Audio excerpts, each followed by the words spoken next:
Walking, thinking, talking, cold fall day, sun shining in my face, feels pretty good. Thinking a lot about higher education, posting some videos, some posts. Saw one today linked to challenges that higher education post-secondary in Canada may be facing on its reliance on international students and international student tuitions. And so here's a thought. Walk through this with me, pardon the pun.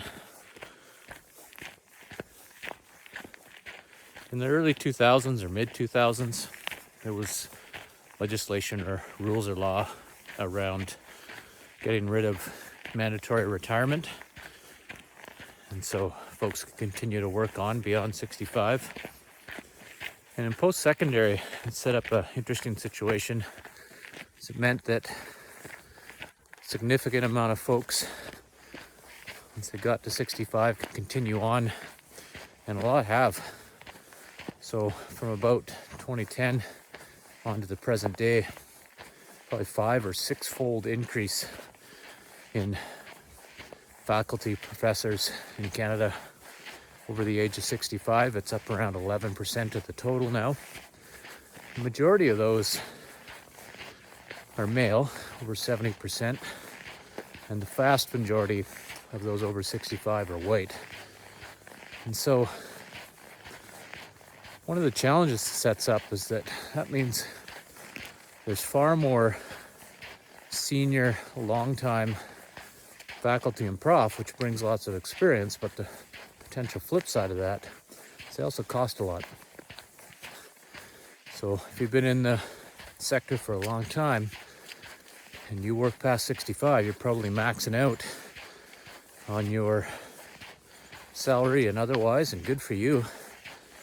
But what it also sets up is much longer delays for those in the assistant and associate professor ranks to get a tenured full-time full professor position.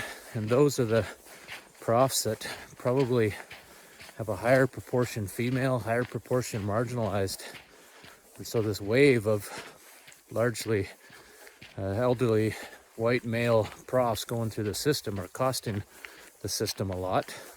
And I'm not saying this necessarily is a negative, just as something to think about.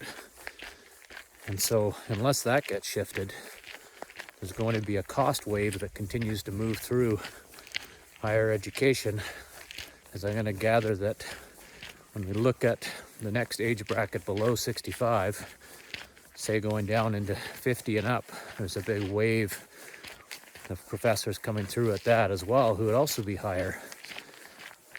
It's a curious contradiction. We might have a older professor workforce and largely students that are probably 25 and under. Wonder what sort of impacts happen on that. Something I'm thinking about as I'm walking today. What do you think about that? Thoughts? Comments? Leave them in the box. Always interested to hear.